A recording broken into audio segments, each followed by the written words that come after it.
my son was born at 25 weeks at 1 pound, 13 ounces when we were on vacation.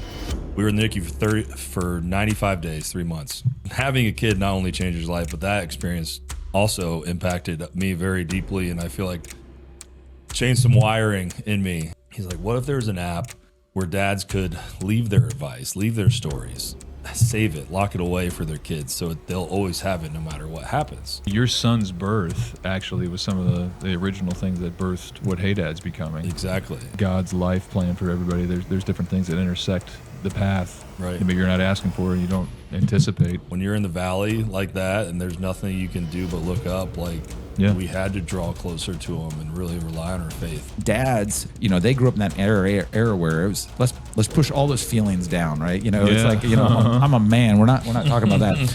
I mean, statistically, it's true that guys don't share their emotions and their feelings as easily as women do. The semi-truck trailer blew into back passenger side with enough force that it set off my side airbags. By the grace of God, I spun left. For all of us, tomorrow's not promised. 100%. We have no idea what's coming next. Welcome to First and Focused, the podcast where faith meets leadership. I know you're going to put me on the spot. I don't know what you're going to ask me to say.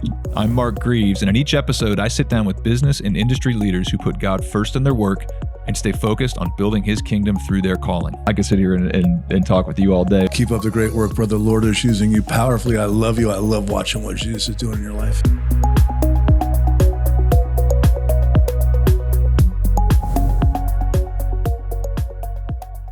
Well, welcome to the First and Focus show, where we interview leaders from various industries who are putting God first and also pursuing building his kingdom through their calling. Today, we are here with Mr. Brian Canavan and Mr. Jake Ballard. Guys, welcome to the show. Thanks for having us, man. Yeah, appreciate being here. I'm pumped. All right, so this is going to be fun for me because I get to bounce questions two different ways, and you guys have both very unique backgrounds. So we could change directions quite a bit during the show, but it'll have the same theme throughout. Sounds good. So you guys just both started Hey Dad, and we're going to get to know a lot of that, but also some of you guys' background, regarding faith and business and some of your personal journeys. But before we get started, let me just rip a couple intros for you guys, so everybody knows who you guys are. All right, Brian Canavan, you are a dynamic leader in the marketplace and within nonprofit leadership and donor development. You've raised billions over the course of your career through assignments such as the American Cancer Society as Director of Major Gifts, Habitat for Humanity as Chief Development Officer, the Rowan Medical Center Foundation, and more. You're now the President and CEO of North Star Impact Group, where you assist nonprofits in multiple capacities as they grow. And most recently, you're leading growth for Hey Dad with the man sitting here beside you. You also are a collegiate hockey former player, little washed up now as we speak, but a devoted husband, father, and follower of Jesus Christ. Yeah, don't look for my stats. They're not there. I've never been paid to play hockey. So, but definitely the walking with Jesus and all of that. I'm really appreciative of you having me, man. Yeah, Thanks. man, absolutely. We'll take that. All right, Jake Ballard, you are the co-founder and CEO of Hey Dad, a groundbreaking new app that allows fathers to speak into their kids' futures with features that unlock videos and messages at selected points throughout life. You're well known around these parts as Jake, the Super Bowl champion and former Buckeye tight end. You have a Super Bowl ring from 2012 where you played for the New York Giants, defeating the Patriots in Super Bowl 47. You're a native of Springboro, Ohio, but make Columbus your home, where you've leaned into a business career before the launch of Hey Dad, an idea that was sparked when you became a father yourself, and we're about to get into all of that. Absolutely. So, that's about right. Did I get all that right? You did. All right, cool. All right, so we're going to pop this to you first, Jakes, because I think what you guys are doing with Hey Dad's huge and really cool concept, and I think it's already starting to catch on. But growing up, tell us about like your relationship with your dad. Like, what was that like? Yeah, so I grew up, hard to not bring this up, I had a twin brother growing up. Well, he's still around, unfortunately. No, we're really close. But he's still around. Yeah, he's still around. No, we were really competitive. And, growing up with my dad was a high school football coach for like 40 years, gym teacher for just as long. So grew up in education and sports. He played football at Xavier University before they discontinued the football team. But my dad was a very selfless guy, is a very selfless guy. He was always putting time with us, whether it was anything to do with sports, throwing pitches in the front yard, catching shots, at the basketball hoop, or throwing footballs with us. And he also coached us through elementary school and junior high and high school. He was one of the coaches on the staff. So we have all these memories where, a lot of kids don't have that chance to be around their dad that much, that we were there and we have these memories with them. And it's something, looking back on, that I was very blessed to have. Yeah. But yeah, my dad's a very, I guess, a role model for dad being involved with their kids' lives. That's pretty cool. Was he an inspiration at all for Hey Dad, and like what you're thinking about, dads being able to provide for their kids? Yeah, definitely. Because, I feel like I know a lot about my dad, but there's a lot of things I don't know. And, we're not getting any younger. And he was an inspiration. My wife lost her dad when she was only 21. Yeah. And we would give anything to have those messages or memories saved, and especially to be able to like show our children. And our children are just going to hear stories that we know. And that's another inspiration for the app. Yeah, man. All right. So why don't we just pivot into this right now? Because we're going to ask a lot of questions about Hey Dad throughout the process. Can you just describe what it is? Maybe just some of the origin story. Yeah. And then how it works. So that way, future questions, people aren't like, well, hey, what is this thing? I want to dive in. So Hey Dad is basically a legacy app for fathers to leave behind advice or wisdom or stories for their children forever. And it's all secure. It's all in your vault.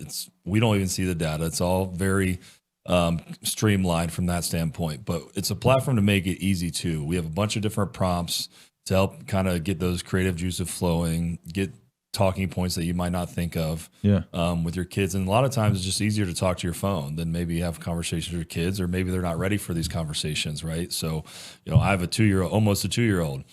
Well, I was just making videos in the car right now of topics and conversations that won't happen until he's 12 or 18 when he's ready for those.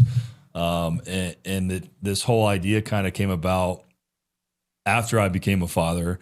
I had a kind of a traumatic birthing situation. My son was born at 25 weeks at 1 pound, 13 ounces when we were on vacation.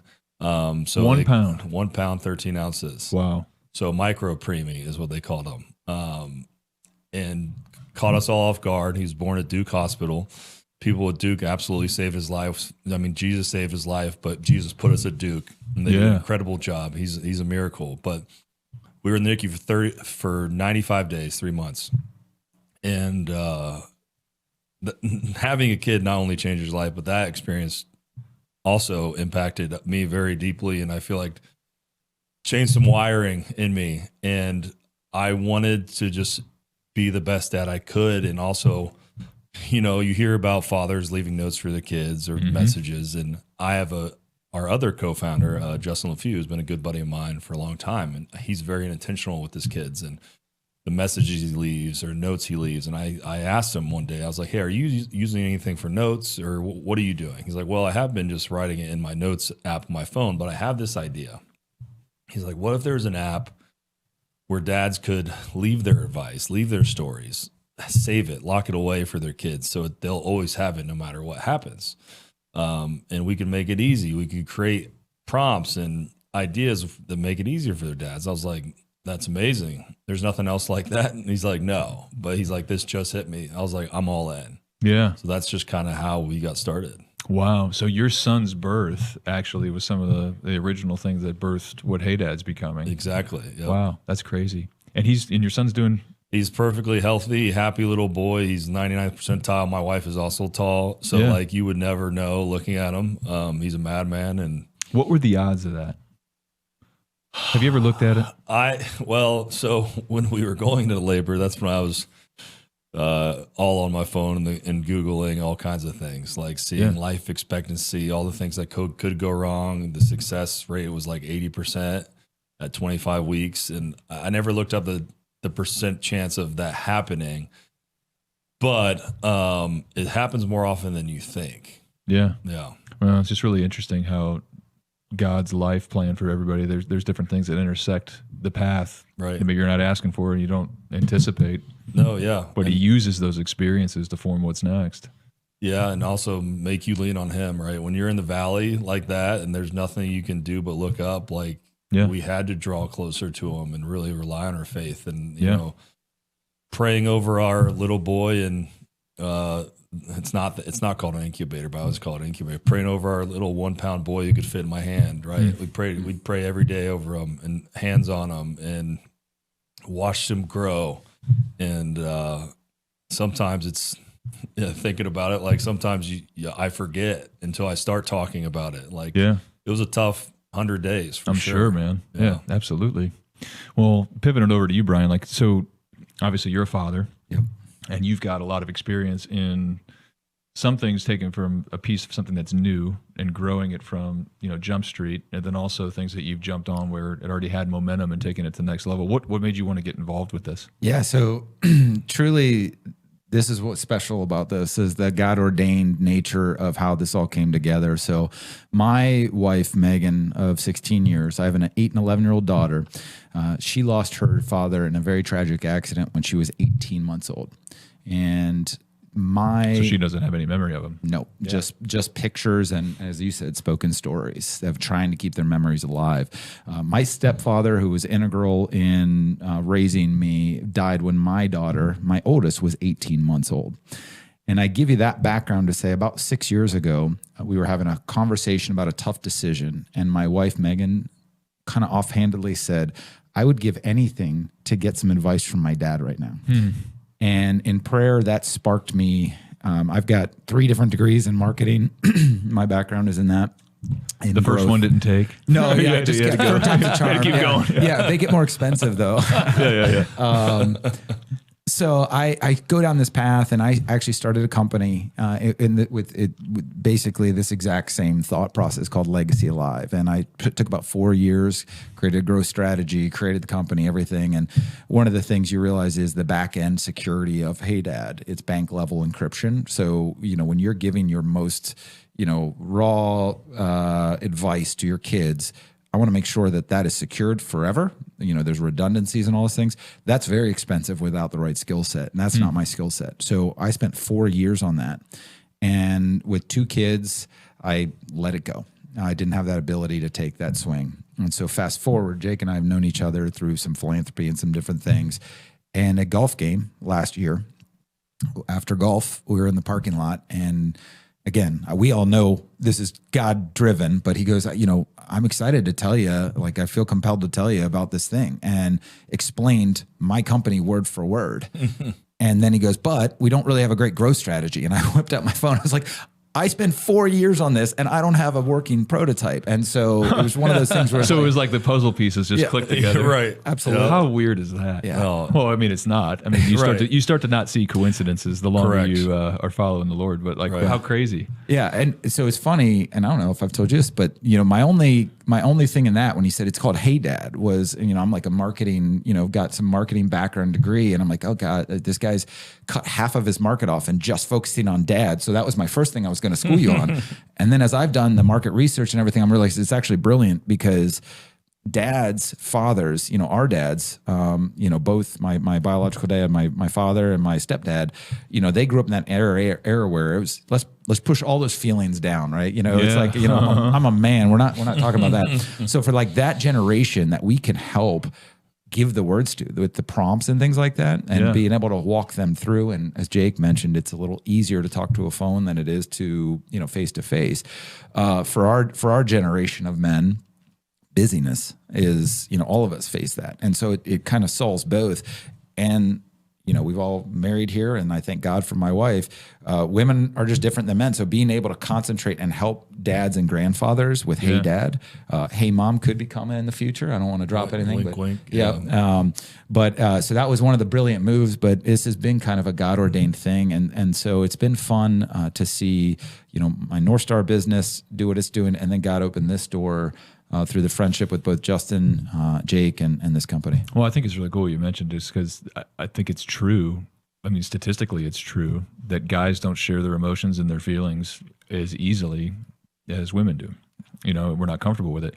So sharing it to your phone in the privacy of your own office or a car, like you just mentioned earlier today, that's a lot easier than looking somebody in the eye and saying it to their face. Yeah. So it is cool that you give, dads the ability on that platform to do it. I know you, sticking on you for a second, Brian, I know that you had like an experience where like you almost died in a car wreck. Yep. Yeah. And I'm curious if you could tell us that story, because I do think that there's a miracle in that story, because I don't think we know how you walked away from that. 100%. Yep. But having that experience prior to launching Hey Dad, like had you had this app and this availability, you could have been recording messages to your kids this whole time. So it could have come into play for you in your life where they could have unlocked wisdom and things that you want to say to them that you wouldn't have got to say. First, tell us the miracle story, and then some of how that would work. Absolutely. So one of the jobs I had was with the American Cancer Society. I oversaw major gifts for Indiana, Ohio, western half of Pennsylvania, and Kentucky, and so on the road all the time. That territory is a great group of people, but no flights, a lot of windshield time. Yeah. So a lot of all expense paid trips to Cleveland and Indianapolis. But oh, yeah, just where you want to go. Yeah. love you, Indianapolis and Cleveland, if you're but I was in Carmel, Indiana, and on their outer belt, driving to go see a donor and go connect. So just something I'd done every single week. You know, it was just normal for me, driving. My wife, Megan, was pregnant with our oldest, and I was in the left lane of their outer belt going to Carmel. And a semi-truck, it turns out, was empty, and it was a bit windy. The semi-truck trailer blew into into my car, into the back passenger side, with enough force that it set off my side airbags. So it wasn't a tap. It blew right into it, and he was changing lanes.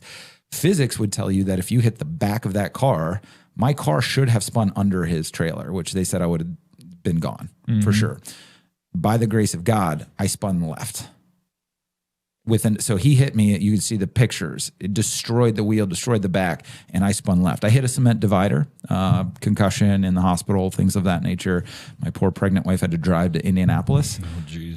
But you talk about clarity of what you're doing, and you know, I've seen it where God has a purpose for me. Yeah. You know, He didn't call me home at that time. And I did have that moment where, again, my wife is expecting, and you start to go, what if? You know, I just, my daughter would have just grown up not knowing me. Mm-hmm. And so, you know, as I look back at Hey Dad, and the beautiful part, we were talking about this in the car, it can give you prompts, you know, your faith questions. There's 200 plus faith questions in there about that. It's specific. The other piece there is, you know, just those moments where something comes to you, and it's, you know, we all have these stupid things on us all the time. And so you can hit that button and just share, you know, those moments. And so to me, in that moment, laying in the ER, as I reflect on it right now, I was eternally grateful to be alive. But also, it's one of those things when you come that close to what should have been. Yeah, it's a terrifying to think about. It is scary. I mean, to think about. But yeah, I think that. I mean, for all of us, tomorrow's not promised. 100%. We have no idea what's coming next. And that's where I think one of the things with Hey Dad is, you know, it's easy sometimes to get a little, I don't say not morbid about it, because we're all Christians, but I know where we're going. So that, you know, that part doesn't scare me. But I think sometimes people go, well, I don't want to focus on that. To me, the best thing for most of the guys that sign up for this is going to be a really cool time capsule.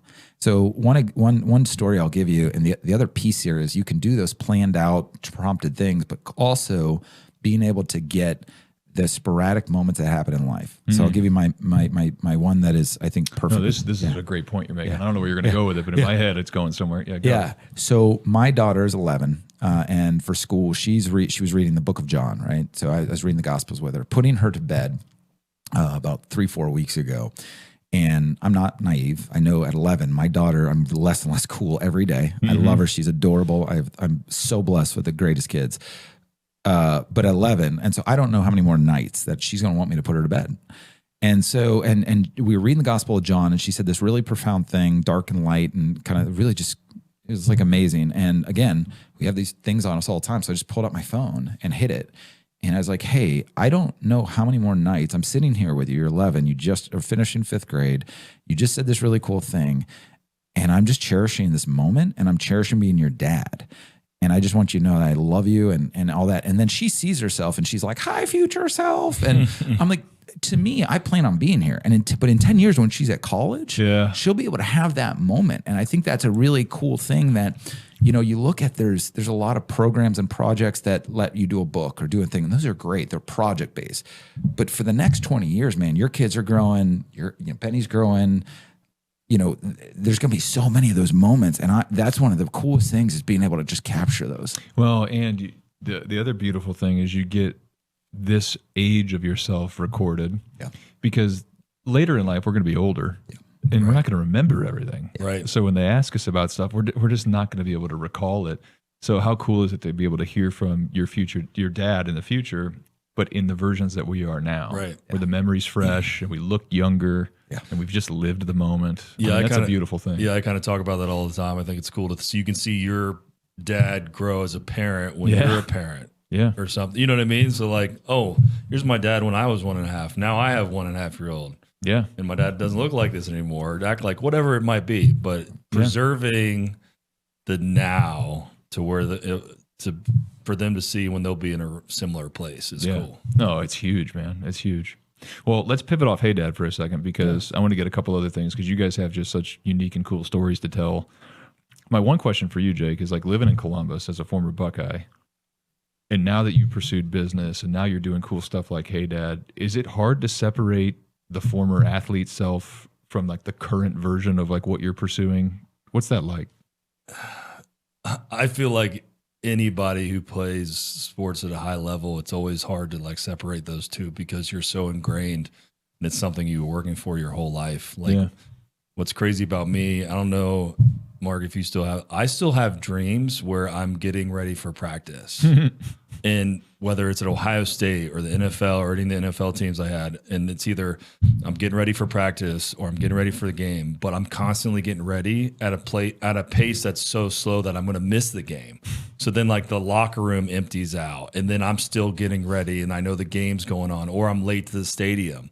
Then I'll wake up thinking, oh my gosh, I'm late, or dude, you haven't played football in a long time. You're old now. Like, you haven't played football in 12 years. It never leaves. It never leaves. And I've talked to other former teammates who have similar dreams. So, and they say that just means you left something on the field. But I guess back to your question, it was hard at first, but now it's not as much because I'm so removed. Yeah. But all those connections, the connections that I do have are in big part because of what I did on the field. So, I'm not going to get handed any business, but it might open a door for me at least to have a conversation and put it in my court. Yeah, for sure. Yeah. Take us through, so during the Super Bowls when you did the ACL, right? Yep.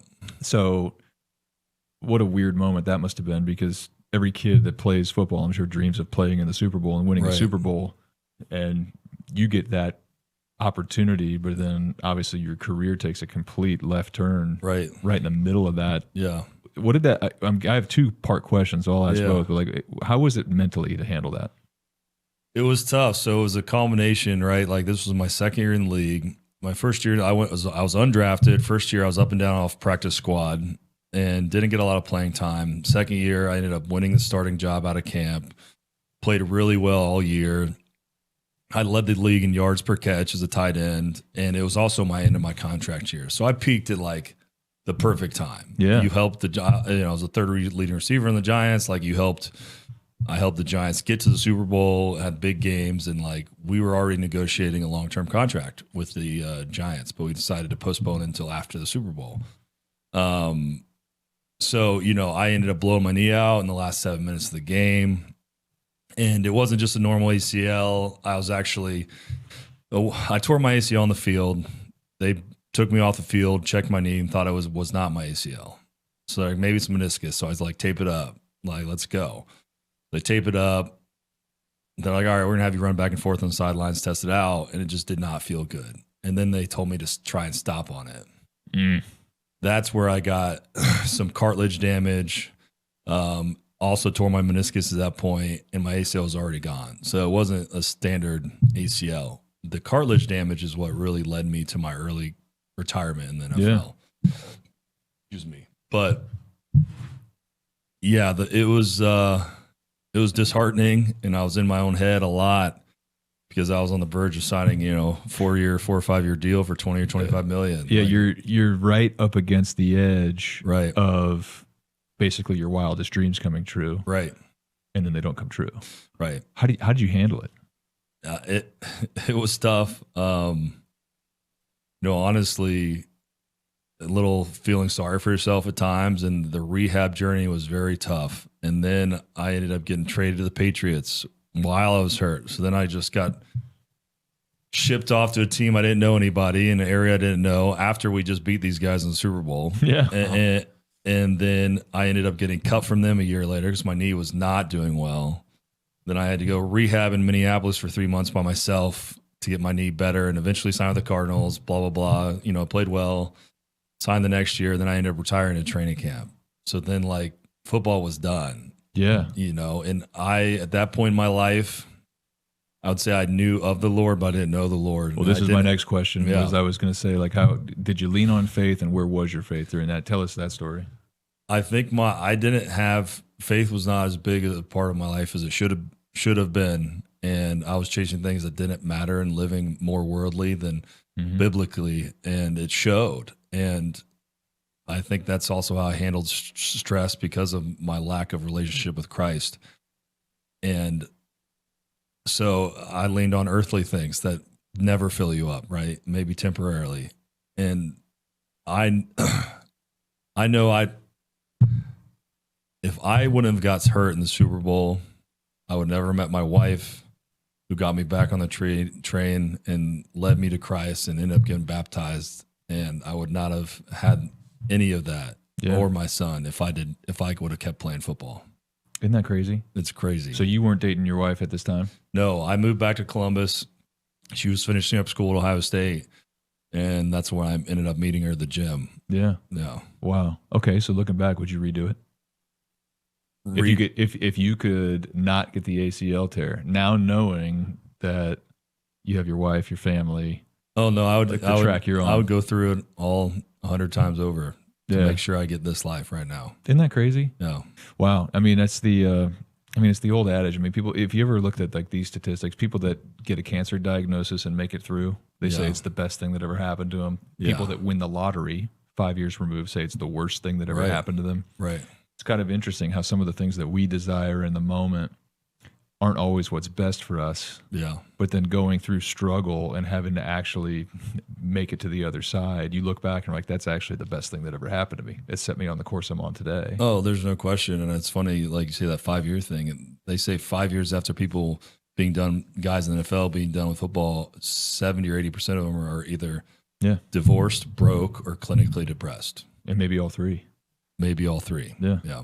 No, that's really true. Wow. So blessing in disguise. Yeah. For sure. Oh, there's no question. That's pretty crazy. Well, and then as far as like faith now, like how does that play a part in your life today? I mean, I try and start every morning with God and in the Word, and I notice days where I don't do that, and I try and squeeze it in later. It's just my whole day goes awry. But you know, I've been leaning on faith more and more now than ever, as just being a father and having this child, the son that you're responsible for, and seeing him grow and turn into a little human, and not wanting to kind of, you know, mess him up or do anything that could not harm him, but you know what I mean? You want to be the best parent you can to make sure they, you know, become the best person they can, and they know how to handle stress or situations. So like, I'm leaning on Jesus more than I ever had, and being more dependable on him on all my actions. You know, whether it's I'm trying to take each thought captive or what comes out of my mouth, you know what I mean? And really leaning in on him, because I can't do it alone, and I've learned that a long time ago, but it's coming to fruition now more than ever. No, I love it, man. That's really cool. All right, so for you, Brian, like you interact with a lot of business folks and also nonprofit leaders, so you kind of see both sides of the coin. You see the needs that are out there and the people who can be reached, not just with tangible physical things, but also, you know, with the love of Jesus and the light of Christ. Yeah. And then you also see business leaders around town. It seems like there's like a stirring in marketplace leaders to go use their business and the product of their work for something that's eternal, not just temporary. But what are some of the opportunities that you're seeing?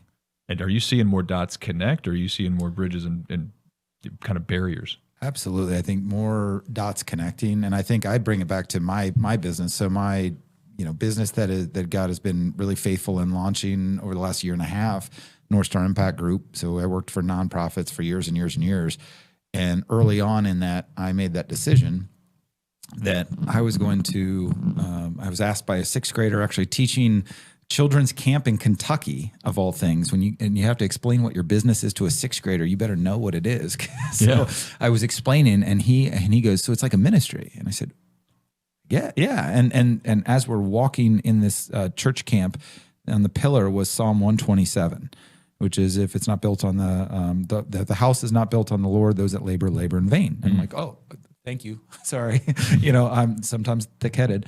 And is one of those things, as I built the business, I've made that decision to say, I'm not just working with Christian companies or Christian missions or Christian organizations. I work with any and all, but I'm also never going to shy away from my faith. And I think that with what you're getting at there is more and more people are leaning into, whereas instead of the separation of the Christian version of me and then the work version of me, being able to integrate that in and say, this is who I am. Again, as folks that don't share my beliefs, I'm going to work with them, but I'm going to be Brian. And I'm a flawed individual. I sin every day and fall short, as we all do. But if I found that as I honor God in that, He has honored our work, not in just money, but in just what we're able to do. So I see more and more folks that are kind of pushing that line of what is comfortable, what's acceptable.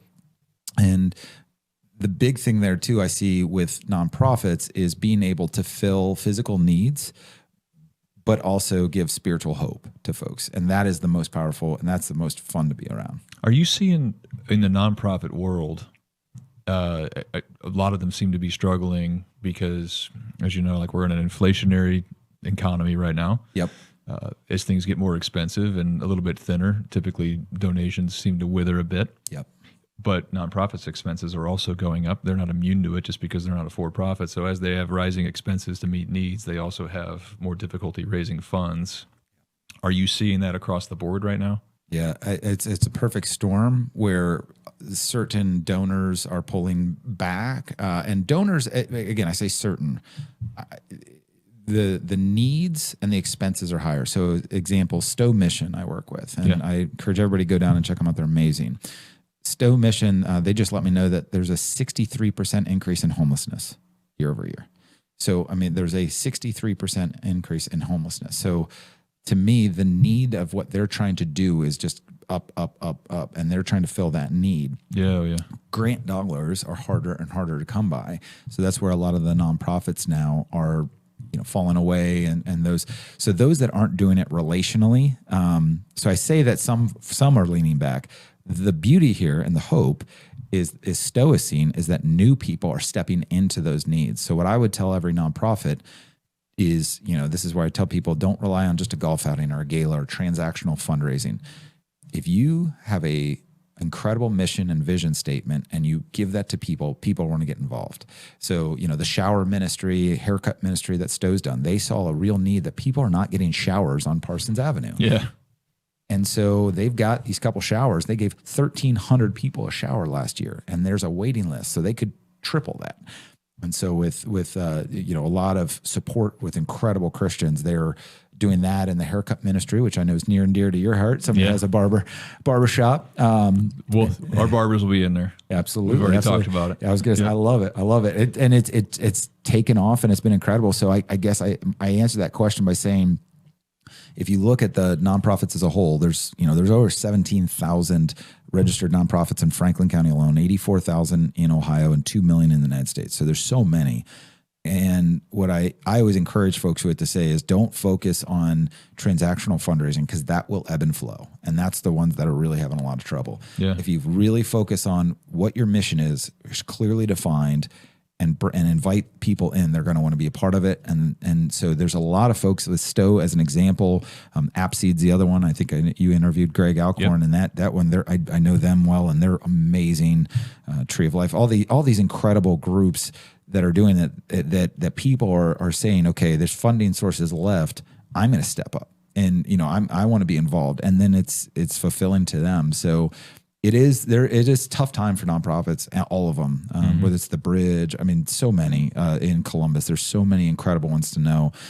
But to be able to just say there's also an equal amount of people that feel God compelled to be able to support and give. And so getting out there and not being timid with what you're doing, being bold with a mission. Yeah. What do you say to the business leaders?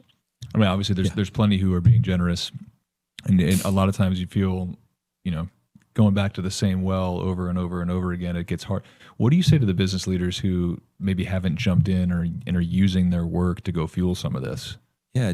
Why should they? Yeah. To piggyback off of, what Jake was saying about what percentage of, and you were kind of saying it too, with lottery winners being more depressed.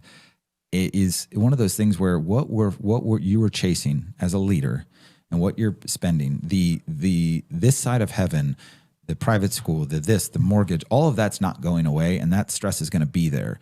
But show me your budget and I'll show you your priorities. And so I have never, God challenges, you should not tempt the Lord, but God says, test me in this, right? Yeah. That's the one time where he says, test me. So I've never seen anybody's generosity be able to outpace God. Yeah. And so what I would tell people is that make it a part, and your kids are going to see what you do.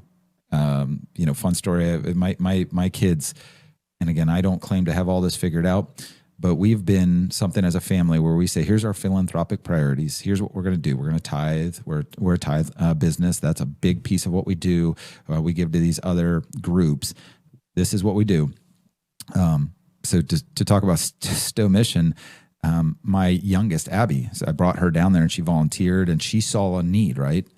And she asked the question. She said, what do these people, do they feed? What happens at Thanksgiving? And this was in October of last year. She said, what happens at Thanksgiving? I said, well, they're open and there's, people need to eat on Thanksgiving. She said, well, who pays for that? I said, well, they need to find somebody. Well, who staffs that? I don't know. And so she came up Good with questions. Yeah. Right. Yeah. Really good questions. Yeah. And she goes, and so as a family, we always had these cool traditions, and there's nothing wrong with what I'm about to say, but the turkey trots, right? We always did the turkey trot. You get these medals that nobody ever wears and you put them away somewhere in the basement. And she goes, and so please, I'm not dogging on any turkey trots, please. But she goes, well, instead of doing the turkey trot, I want to go to Stowe Mission. I'm like, that's amazing. And she and her sister did a hot apple cider stand outside of our neighborhood. So it's in October, so it was a little colder. They raised $2,200 for Stowe Mission. And my youngest is cold-blooded, by the way. She made a sign, and so nobody was coming through this intersection without making eye contact with a 7-year-old, saying it's for the homeless to feed them and share God's light. Oh, yeah. And the ingenuity of it all is just, like I said, this hot apple cider stand.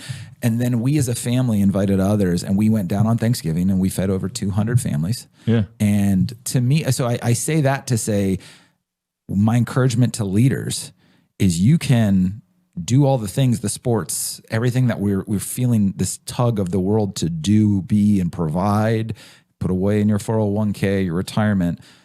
But I would just challenge you and encourage you to lean in on God's promise there, is that what you give, time, talent, treasure, one, your kids are going to see it and you are going to be fulfilled. There's not a single time where I've given and volunteered, and I could name 100 other organizations that I've left there and said, man, I regret that time or what I gave. Mm-hmm. That's really good. Well, man, you brought up two things that I want to touch on. I'm going to touch on this one first. So I'll kick it over to you, Jake. So for Hey Dad, you talked about transactional. So within nonprofits, if you just make a transaction, have you guys thought about creating any like relational community with people within the Hey Dad community who are on the app, like in their cities and markets? Like, is there anything coming from that? Yeah, we've definitely had those conversations that will be a big piece in the future. The more users we get and having that shared kind of, I don't know, what do you want to say? Yeah, the brotherhood of fatherhood, really. Yeah. I'm just thinking that you could have the Hey Dad conferences, you could have Hey Dad groups, like for people to get together, Hey Dad happy hours. That's kind of the alliteration there works. You could do all kinds of crazy stuff. Right. And what we've seen too, I don't want to jump in, but I say one of the cool things here is you talked about how many groups there are. I'll shout out Kingdom Dads here in Columbus, and there's so many other great groups.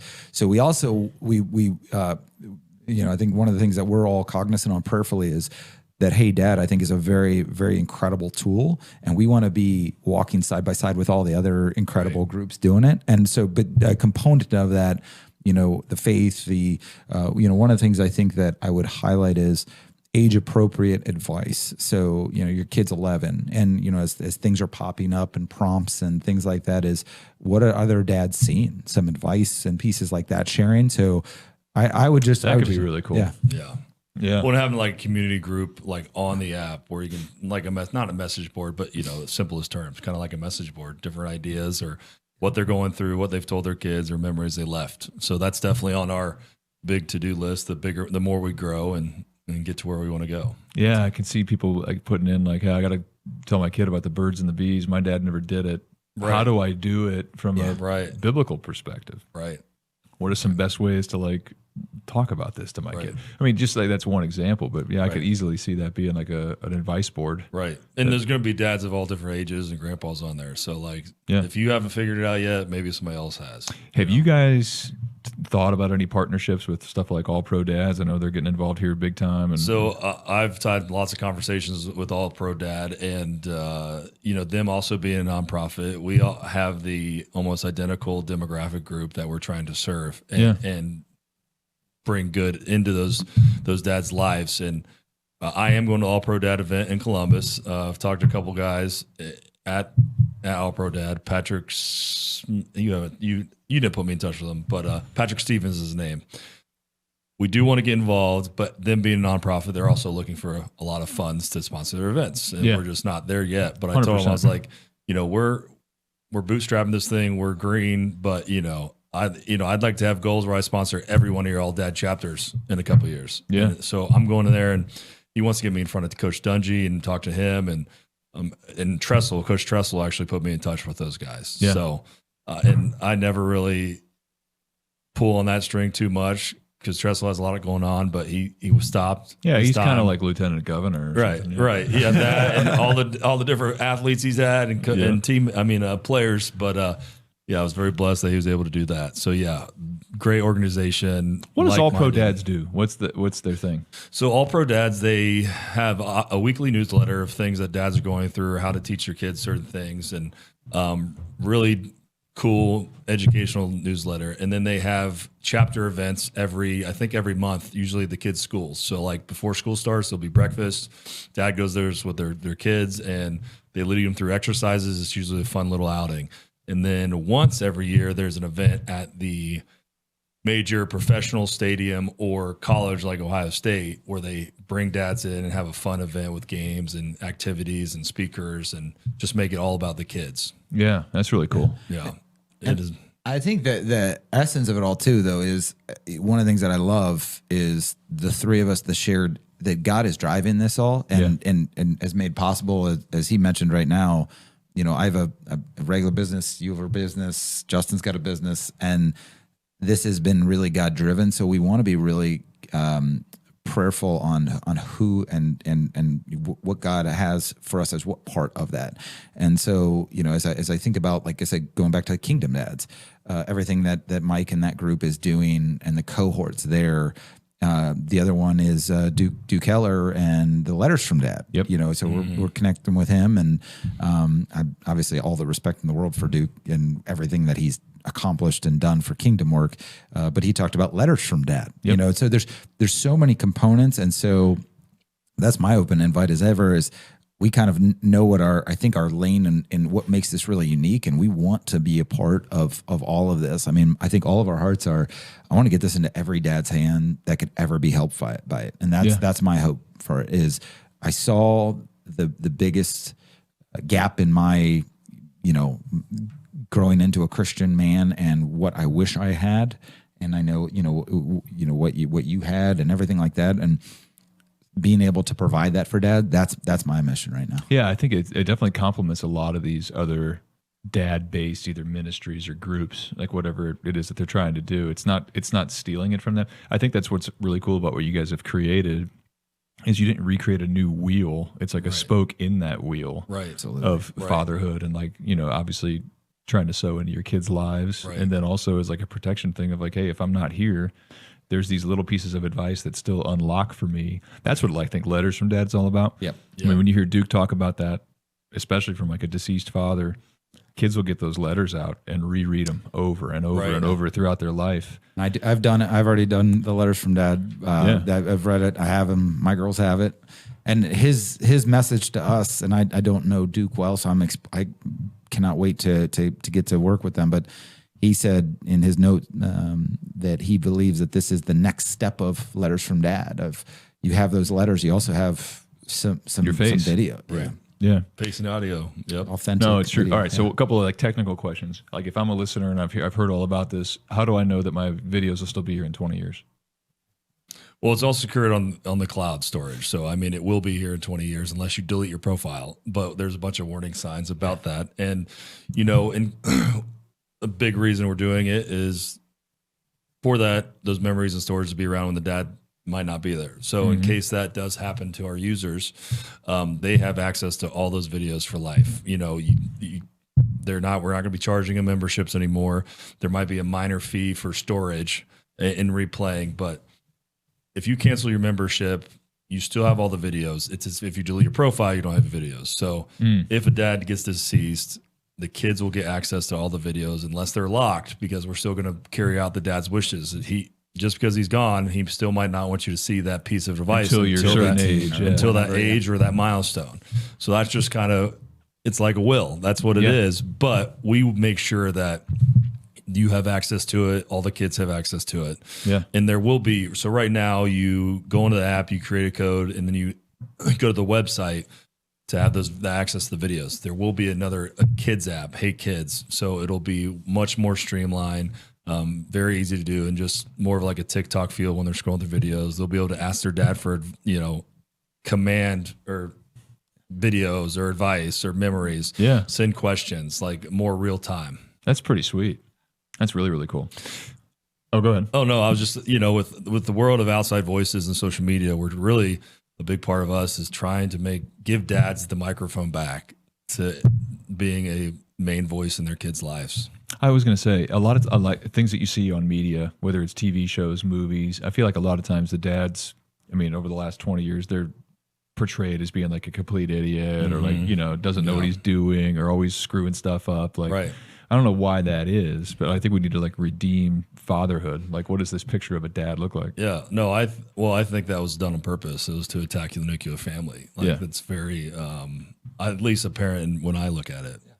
It was one of the very first things I got a call on, was that I think that this is an incredible thing. If you look back to the Simpsons or all that, like I said, you can name any show of the bumbling idiot and dad and, and attacking who. They're all like that. Yeah. Every single one. Yeah. Who he is. And so being able to, and that's the beauty of this. The other thing I always get asked is, hey, what are you going to do with AI? Are you going to make AI dad or things like that? The authenticity of this is something I think that makes it unique. Yeah, you can't do that. Yeah, it's like AI is not your dad. Yeah, Mark Greaves' stories to Mark Greaves' kids are going to be only Mark Greaves. Yeah, correct. And it's, so that's good. Yeah, so and that's something that I don't. Again, where that beast goes, that is AI and all that. That's something that you're not going to be able to do and recreate. So that's the special part of, I think, what you can capture. Well, we got Father's Day coming up here. Is there any kind of like Father's Day promos you're doing? I know that, like whether it's churches or other organizations, like if they want to get this to their dads or to their congregations, like what do they do? I would say go to heydad.pro. You can buy your dad a year membership for this for under $40 right now. So to me, it's less than $3 a month if you buy it for the year. And talk about what an incredible gift. I think about the things I've gotten. Megan, thank you. I love you for all the gifts you've given me. But I think about the things but they really weren't that great compared to this. Well, I don't remember any of them. Well, I guess that's what I'm saying. It's like a sleeve of golf balls or, some whatever. Underwear. Yeah, whatever. Yeah. Typical dad stuff. Yeah. Right. Talk about if you could give that dad or grandfather or father figure in your life this thing to eternally shape and gift to all of your kids and grandkids. It's a pretty incredible gift if you don't ask me. A couple other technical questions. What if you have multiple kids? Great question. You have multiple kids. There's multiple profile. You can set up all your kids' profiles. So there's no cap on how many kids you can put on. Oh, okay. So if I have a couple kids, I can be like, all right, this one's for Grayson and I'm recording. Yeah. So when you record your message, you pick after you're done, you pick who it's for, and you can pick all your kids, or maybe it's for one specifically. That's so. awesome. And then you can also you can upload videos. It doesn't have to be just recorded on your phone. You can tie in one that I like. One feature I like is you can upload a picture, then do an audio note to it.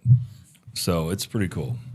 That is really cool. Okay, and then each kid's profile, what do they need to have it? Do I need like an email address for the kid, or how does that work? No, so you'll have on your settings page, you'll have all your kids listed, and it'll have their name and the birthday, and then how many videos you have saved for that child, and then it'll have a generation code, like generate a code. So if you want to start giving them access, or your kids are old enough for that, you generate the code, they get the code, then they go to the web app. Got it. But eventually it'll be they can have a login on the Hey Kids. Got it. Okay, that makes sense. My daughters right now, more so is just going in the vault. 8 and 11. My girls don't have cell phones. It's for them. It's putting in the vault, but down the road they'll get the code. A lot. And they'll be able to unlock it. Well, down the road, we're hoping to have the Hey Kids app. Yeah. Probably this year. So absolutely. We're testing right now. I've got some kids that are giving us some feedback on setups and user experience. So that's in the works. But I also have talked to a couple dads that their kids are now, so these interesting markets where I think that's really neat with dads is you've got the expecting or the new father, up at night, 3 a.m., being able to share stuff that later on is amazing. My kid's age where it's I'm just trying to capture it all. But then a friend, Brian of mine, was talking about his kids are in college right now. And that first time when your kids are gone, being able to share some of those messages. And so then they're being able to do that right now. Yeah. And so, and that Hey Kids app will be kind of a nice thing where you can, the secure messaging, they give them their independence, but you get some messaging and then it's kept forever too. So it's not a text message thread that's going to go away when you get a new phone or have to figure out how or who it's kept by. Right. It's naturally kept in the secure vault forever. That's great. It's really, really cool. Well, I don't know about you guys, but like when I think about our Heavenly Father, I'm like, He left us this thing called the Bible. So we have this, this eternal book that we get to read that speaks into our lives and seems to unlock His heart. And then also, His plan and purpose for us. I don't know if you guys have seen that happen yet, or if that's your desire of through Hey Dad and establishing like this relationship with kids. And do you think that that's going to end up having people transform their relationship with our Heavenly Father as well? Go, you can answer. I was just going to say, I'd like to think so. And that's, we're going back to this company is all three of us are we're not going to be shy about that. This is a God-driven company. And so we've got well over 200 prompts right now that, and I think the thing that's helpful is as you look at the prompts and the sections, each dad is going to, as you break it down, it's sharing what's most important to you, to those that matter most, if I could break it down. And so and a lot of us, our faith and things like that, being able to share specifically and talk about that. So I think about, stories of dads and again, one of those things where we assume that our kids know things, see things, and as they get older, I think I understand things about my dad right now that I didn't understand even 5 years ago. Mm-hmm. My father, as we talk, and what he went through, and now I'm dealing with stresses that in my age of 40 that he was dealing with when he was 40. And I didn't have context for that 5-10 years ago. Yeah. And so being able to biblically help share, this is my why, this is what I'm going through, I'm fallen, but also I'm leaning on Him, and give that to your kids. Because one of the things that we don't know with our children and their journeys is what points what is God going to use to get His own relationship with them? Mm-hmm. So you could be able to share something now that in 10 years your kid sees on the app and is able to say, help them in their walk. So I think tangibly, yes, that is our heart for this, is to be able to pass along your faith, your stories, your advice, the things that matter most to those who matter most. Yeah, that's really good. Yeah, and I mean, we're not going to shy away from our faith or our messaging. We have a big tab in here. Has over 150 prompts for faith. And I'll just read a couple. Yeah. Sorry. Like, when were you furthest from God? What brought you back to faith? Describe a season where you felt completely lost. And we have more that actually reference. So we have so many reference certain scriptures. So these are prompts for the dads. For the dad to talk like these might be some important things to communicate to your kids. Right. Yeah. This is where it gets kind of, real, right? Above all else, guard your heart. Tell your children why your influence matters. Proverbs says pride goes before destruction. Tell your children how ego damages people. Iron sharpens iron, so one man sharpens another. Like so many, James, which I was just reading last night, and this popped up. Be quick to listen, slow to speak, slow to become angry. Tell your children about a moment when anger hurt a relationship. So like lots of biblically based prompts in here, and we didn't want these to hide. And you know, there'll be a lot of people who probably are new to their faith or maybe far from God, right? And we're hoping that they might get curious and start scrolling through some of those. Well, I was going to say, because I mean, there's so much truth in every single one of those. So whether you're a Christian already or whether you don't even believe in Jesus at all, but you read that, like ego can hurt situations. Right. You know, pride can destroy things. Right. You know, going through that, but you're prompting it with truth out of the Bible. Right. So just chipping away at it 100% at a time. Yeah. So where it's like, okay, any dad would want to give those pieces of advice to their kids, but then little by little, they're like, wait a minute, where did that come from? Right. Proverbs says what? James says what? Like, okay, well, what is James? I mean, man, this could be a really cool conduit for people to tap and access their faith at a deeper level. And that's probably not maybe why they engage with it in the beginning. No. Yeah. That could be the ends. Right. Which is really... We totally agree. And just having another tool on your phone that's biblically based to also just refresher or, you know, bring God's word in your life during the day when maybe you weren't thinking about it. Another prompt, Romans 12:2 says, do not conform to the patterns of this world. Tell your children about the pressure men face today. So as you can see, I'm really excited about it. I can read all these prompts all day, but dude, I would be excited about it. I mean, as you're just sitting here talking, like, I don't know, like just sitting here thinking about like what could have been for you. Like you could have signed a $25 million contract, but what if your actual calling was to get 25 million men who don't know their heavenly Father in touch with them through their own fatherhood and their children? I mean, the eternal impact that you're having now versus being just another tight end in the NFL, it's not even close. No, another monetary versus worldly impact and changing dads' lives for the better of their children, and so they can show an example of the Father above to their kids, right? Yeah. So we're excited, and we got a lot of heart behind it, and we know it'll be slow, but we're here for the long run. Yeah, well, anything in the beginning that's good, I think, in my opinion, needs to go slow. Right. Yep. Things that shoot out too fast, a lot of times, it's like the tortoise and the hare. I mean, it gets out of the gate early and then it pitters out. But thoughtful, good steps that you're taking along the way, just good, faithful steps, and then each piece kind of unlocks the next step. Right. I feel like that's the journey that you guys are on, and it's one that'll sustain. Yep. So that's a really good thing, in my opinion. We've just been trying to be faithful with this one step after another. I think one of the cool things is tell a story of what's been fun walking with this journey with two other brothers in Christ is, I was reflecting on some very stressful things and was literally just praying through the armor of God, right? Mm-hmm. And more so, never in our lives do we need to put on the armor of God daily as a dad, as a business leader, as anything that we're doing with those pressures. So I'm dealing with that, and I get up. And this guy said we didn't have a conversation about this. And all of a sudden I wake up to this picture of, I'm putting this in my gym because I want to focus on the armor of God. And he made this poster of that visually showed the armor of God. We didn't talk about that. So like those are those fun moments where you're like, all right, I got the right partners here. This is awesome. No, I love it, man. No. Well, we'll make sure to put links to everything to obviously Hey Dad, the application, the website, and everything that you guys are doing in the show notes, and then ways to get in touch with both of you guys. But thank you for being here, and obviously thank you for what you guys are stepping into and the way that you're leading it. It's really, really cool. Well, we appreciate having us. It's been really fun. Anytime. Yeah, man. Cool. Appreciate you, man. All right, well, we're over and out. You can get access to previous episodes, newsletter, books, and other resources at markgreaves.com. Thanks, guys.